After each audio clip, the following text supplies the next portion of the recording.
Durante mais de 3 décadas, os movimentos sociais e ambientalistas denunciaram a ação do homem como a grande causadora do aumento da temperatura global. Só agora os cientistas estão concordando com isso. E esse é um dos temas que nós vamos tratar com o professor de Energia e Eletrotécnica da USP, Célio Berman. Professor, por que demorou tanto tempo para os cientistas reconhecerem essa questão? O que aconteceu é que essa ideia ela estava sendo estudada, desenvolvida, mas só agora, em fevereiro, em Paris, é que houve finalmente a divulgação, né, sem controvérsias, de que nós estamos num contexto inexorável de abalo no equilíbrio terrestre em função da ação do homem, principalmente através da queima dos combustíveis fósseis,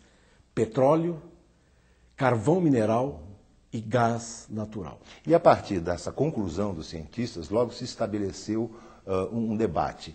É uma conclusão alarmista ou alarmante? Qual é a sua posição sobre isso? Antes de tudo, eu acho que é uma posição desafiadora. E o desafio principal é que o mundo hoje, ele produz 85% da sua energia a partir dos combustíveis fósseis. Esse é o grande desafio. Porque substituir 85% do total da energia que hoje é produzida, é principalmente derivados de petróleo, carvão mineral e o gás natural. Essa substituição não vai ser feita nem a curto nem a médio prazo. E o protocolo de Kyoto, por que ele não foi capaz de enfrentar essa questão? Em relação ao protocolo de Kyoto, uma questão central é a ausência dos Estados Unidos. Ele é responsável por 25%, 1/4 das emissões de gases de efeito estufa no mundo. A sua ausência compromete, mas não diminui a responsabilidade dos países que assinaram o protocolo em cumprir as suas metas. Um dos aspectos mais criticados do protocolo de Kyoto é o mecanismo de desenvolvimento limpo. O que é esse mecanismo e por que ele é tão criticado? Dentro da universidade, eu vou falar na academia, existem aqueles que aplaudem e aqueles que criticam. Eu faço parte do time que critica. E por que eu critico o mecanismo de desenvolvimento limpo? O mecanismo de desenvolvimento limpo ele foi criado para dar um passe para os países que hoje emitem gases de efeito estufa continuarem as suas emissões. E de que forma isso está sendo feito? Através desse mecanismo.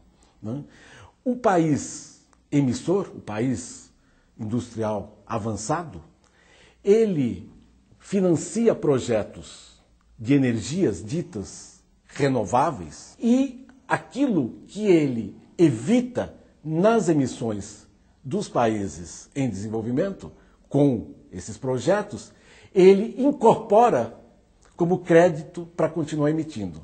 Em contrapartida, ele favorece a que o modelo de desenvolvimento dos países desenvolvidos se mantenha, que o ritmo de aumento das emissões se mantenha com esse instrumento de barganha ambiental. Ou seja, a compra do direito de poluir. Isso, exatamente. A gente pode classificar o mecanismo de desenvolvimento livre como um direito a continuar a poluir. Na questão do petróleo, os países produtores acabaram se transformando alvos de guerra. Quais os riscos que o senhor vê para a soberania do Brasil na questão do agrocombustível? Uma das coisas que me parece evidente nesses acordos que estão agora sendo estabelecidos, particularmente o memorando assinado pelo Lula e pelo Bush, ela acaba, se não for bem encaminhada, ela acaba subordinando o Brasil à restrição papel de produtor, porque o olhar para o atendimento ao mercado externo pode vir a tornar o mercado interno não atrativo. Isso já aconteceu com o próprio álcool, quando o mercado de açúcar subia lá no exterior e o consumidor brasileiro ficava sem o etanol. Isso, e o governo não tinha instrumentos adequados para evitar o problema que foi na época em que faltou combustível aqui no Brasil, né?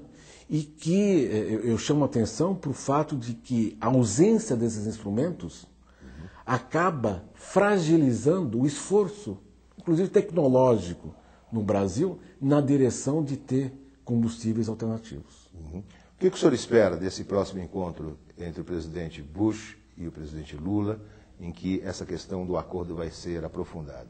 A gente acompanhou o debate, uma das questões que nos diziam respeito, quando eu digo nos diziam respeito, dizia respeito aos usineiros, né, da cana-de-açúcar, que era a imposição da sobretaxa que o mercado americano impõe hoje aos produtos nacional. De cara, o Bush disse, olha, só em 2009 é que essa questão vai ser debatida no Congresso. Então, eu não tenho muita ilusão desse próximo encontro. Aquilo que for importante para os interesses nacionais não vai ser encaminhado como a gente gostaria. Né? E a pressão, que é uma pressão grande em relação à possibilidade do Brasil, né, aumentar a escala de produção do etanol. Né? A gente hoje tem uma escala de produção da ordem de 18 milhões de metros cúbicos por ano. Né? Multiplicar isso por 4, para atender o mercado externo. Né? Em que, né, as parcerias são com países politicamente fortes. Né? A gente entra nessa negociação de uma forma bastante frágil. Em que a questão social envolvendo a produção do biocombustível, a questão ambiental, certamente não será objeto de discussão. O presidente Lula anunciou mais investimentos em energia para permitir que o país cresça. Como é que o senhor vê essa iniciativa? O plano de aceleração, né, ele prevê a necessidade de se ter 12 mil megawatts por ano de novas usinas. A hidroeletricidade, ela sempre foi vista, né, como uma vantagem comparativa em relação às outras alternativas. Aqui no Brasil, a eletricidade, né, ela é produzida em 75% pela hidroeletricidade, através dos grandes aproveitamentos hidrelétricos, que já promoveram a expulsão das suas terras de 200 mil famílias, né? E cujo potencial de expansão, mais da metade, está localizado na Amazônia. Né? Então, além da questão da distância em relação aos centros de carga, centro-sul, existe, né, existe o problema do impacto ambiental que essas usinas criam, claro, e social. Então, eu vejo que a perspectiva da hidroeletricidade ela deve ser necessariamente revista em função da história recente do que essa produção, essa forma de produção de energia, ela resultou, sob o ponto de vista social e ambiental. Qual vai ser a alternativa? Está previsto no PAC a continuação ou a retomada do nuclear. Em energia nuclear.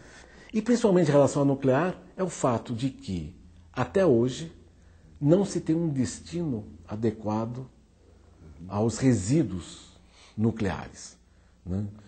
Angra 1 tem uma piscina provisória, né, que há mais de 20 anos recebe e acondiciona, sem problemas, diga-se passagem, né, mas sem resolver, né, a disposição final de um resíduo cuja meia-vida é de 10 mil anos. Me desculpe, né, os incentivadores da energia nuclear, mas enquanto a gente não tiver uma definição da disposição final dos rejeitos nucleares de Angra 1 e Angra 2, né, não me parece sério terminar Angra 3 e propor outras usinas. Ok, muito obrigado pela entrevista, professor. Eu agradeço.